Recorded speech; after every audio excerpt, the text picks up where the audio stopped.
अध्याय 1। क्राइस्ट यहाँ जिस प्रकाश का जिक्र कर रहे हैं वह आँखों की आंतरिक केंद्रीय बिंदु पर पहुँचने पर दिखता है, लेकिन हमारा मन इंद्रियों के स्तर पर है और अर्चना से जुड़ा हुआ है, इसलिए हमें उस प्रकाश का अनुभव नहीं होता और हम माया के अंधकार में पड़े रहते हैं। आत्मा ने मन का साथ ले रखा है, इसलिए इंद्रियां उसे आँखों के केंद्र से अपनी ओर खींचती रहती है। जब तक हम इंद्रियों के गुलाम हैं तब तक यह अंधकार का पर्दा जो हमारे और परमपिता के बीच है दूर नहीं हो सकता। हमारा मन दुनियावी चेहरों में, दुनियावी चीज़ों में, इंद्रियों के भोग में असक्त है और सृष्टि के प्रति हमारा यह मोह कि हमारे और परमपिता के बीच रुकावट बनकर खड़ा हो गया है। जब तक मन प्रकाश का अनुभव न करे और धन्य से न जुड़े वह पवित्र नहीं होता। धन्य के सहारे हमें अपने अंदर के निज घर की दिशा का पता चलता है और प्रकाश के सहारे हम अंदर देख सकते हैं और इस तरह हम रूहानी मार्ग पर चल सकते हैं। इसलिए क्राइस्ट ने दिव्य प्रकाश और धन्य को शब्द परमात्मा की आवाज़ कहा है, जो अनंत हमें अमर जीवन प्रदान करता है। मन में इंद्रियों के भोगों की चाह रखती है, इसलिए वह इन्हें तब तक नहीं छोड़ता जब तक उसे इनसे उत्तम आनंद देने वाली कोई चीज़ नहीं मिल जाती।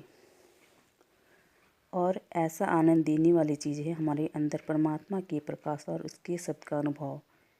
यह अनुभव इतना मनमोहक और आकर्षक होता है कि मन अपने आप इंद्रियों के सुख को छोड़कर अपने स्रोत त्रिकोटि पर, जो दूसरा रूहानी क्षेत्र है, वापस आ जाता है। यही वह जगह है जहाँ रुकावट दूर होती है और आत्मा मन के जुगल से छुटकारा पा लेती है। सिर जॉन कहते हैं, जब तक उस अंधकार के पर्दे को नहीं हटाते तुम अपने अंदर प्रकाश को नहीं देख सकते। और वह अंधकार का पर्दा कैसे हटेगा? केवल परमपिता की दया मेहर से। उसकी दया के बिना तुम कभी उस अंधेरे में से बाहर नहीं निकलोगे और उस सृष्टिकर्ता का दर्शन नहीं करोगे जो हम सबके अंदर है। पर यह परमात्मा की दया हम कैसे प्राप्त करें? गुरु से हमारा मिलाप कैसे हो? बाइबल हमें यह बताती है, एक मनुष्य परमात्मा की ओर से आया, उसका नाम जॉन था। 1.6। जब परमपिता चाहता है कि हम अंधकार के पर्दों को चीरें और उनसे अंदर उसका प्रत्यक्ष दर्शन करें, तब वह अपने स्तर से किसी को हमारे स्तर पर भेज देता है। उस समय परमात्मा ने जॉन द बैप्टिस्ट को भेजा था। उन्हें उन लोगों को बपतिस्मा अर्थात दीक्षा देने के लिए भेजा गया था जो उनके जीवन काल में इस योग्य थे कि वे अपने अंदर अंधकार के पर्दे को हटाकर उस प्रकाश को देख सके और उस सत्य को सुन सके जो उन्हें वापस परमात्मा के धाम ले जाएगा। मनुष्य जीवन का मुख्य उद्देश्य यही है। सिर जॉन खोलकर बताते हैं कि हम केवल तभी अंधकार के इस पर्दे को हटाकर अपने अंदर परमात्मा के प्रकाश को देख सकते हैं जब इसकी दया से हमारी किसी ऐसे महात्मा से मिलाप हो जाए जो परमात्मा के पास से आया हो और जो हमारे स्तर पर आकर भी परमात्मा के स्तर पर हो, वरना जिसे इस सृष्टि में ये हमने कभी देखा नहीं, जिसे हमने कभी जाना नहीं, उसकी भक्ति हम कैसे कर सकते हैं? अगर हमें यह पता नहीं कि वह कैसा दिखता है तो उससे हम प्यार कैसे कर सकते हैं? जीवित गुरु की आवश्यकता इसलिए होती है, परमपिता अपने पुत्र को हमारे स्तर पर भेजता है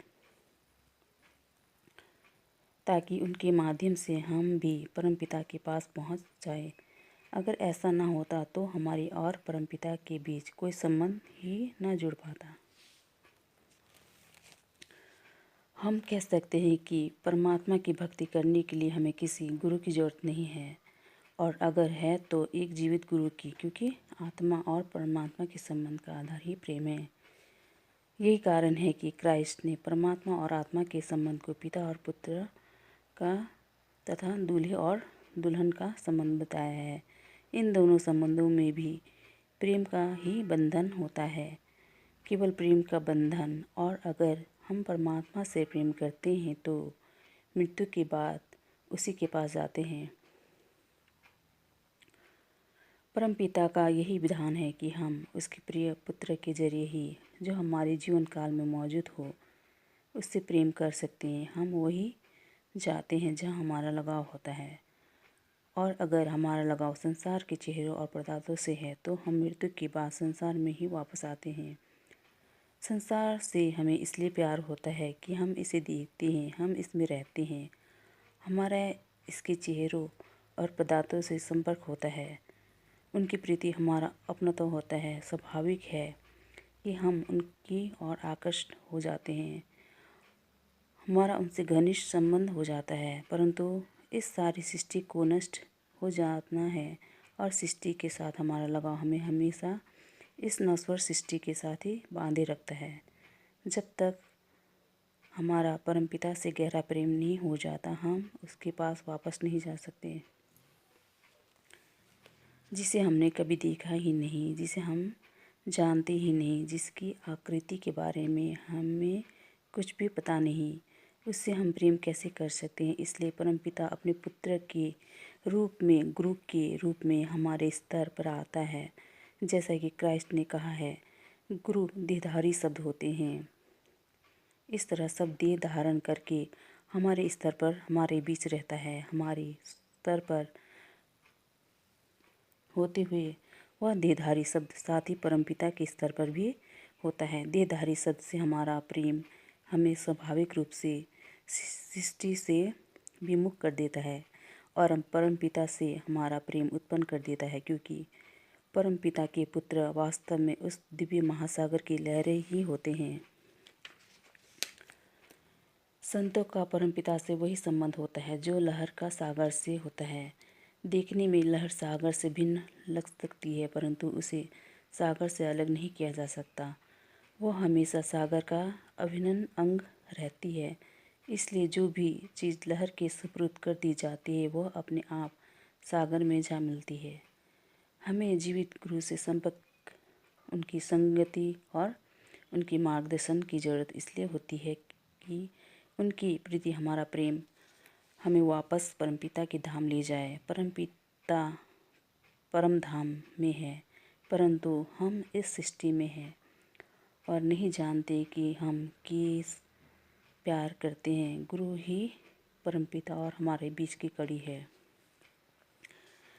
क्राइस्ट ने कहा था, मैं और मेरे पिता एक हैं। फिर यह भी कहा था, जो माता या पिता से उससे अधिक प्यार करता है जितना वह मुझसे करता है, वह मेरे योग्य नहीं है। इसका मतलब है कि अगर तुम मेरे योग्य हो जाओगे तो परमपिता के योग्य हो जाओगे, और जब तुम मुझसे एक नहीं हो जाते, तुम परमपिता से एक नहीं हो सकते, क्योंकि हमने अतीत के गुरुओं को नहीं देखा है और हम उनकी आकृति से परिचित नहीं हैं।